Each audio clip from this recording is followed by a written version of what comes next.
Je voulais vraiment remercier l'ensemble des collègues, alors dont le nom apparaît à l'écran, à la fois les collègues inspecteurs, les collègues enseignants.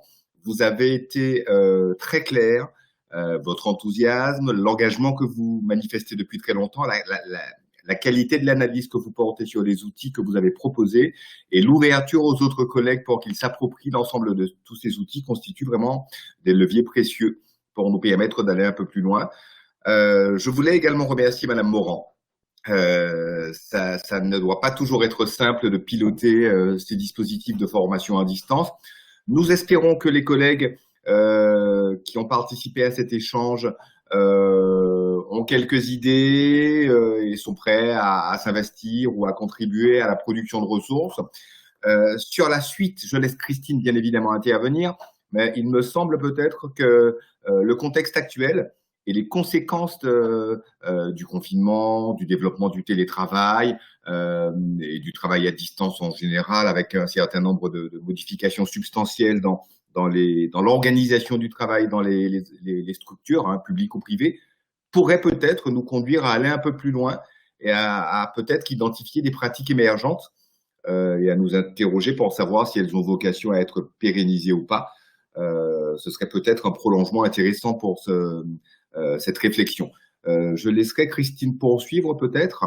Voilà, sinon je vous remercie. Christine ? Oui, merci Eric. Alors moi, juste deux réflexions que m'ont inspiré cet après-midi. C'est d'abord la richesse des ressources et la variété des ressources proposées, comme on le voit par nos centres de ressources. On a vu donc le travail proposé par le CERPEC, par le CERTA, par le CRCF, par le CRCOM. Donc on voit que nos centres de ressources permettent vraiment de partager un certain nombre de productions qui ont été présentées cet après-midi.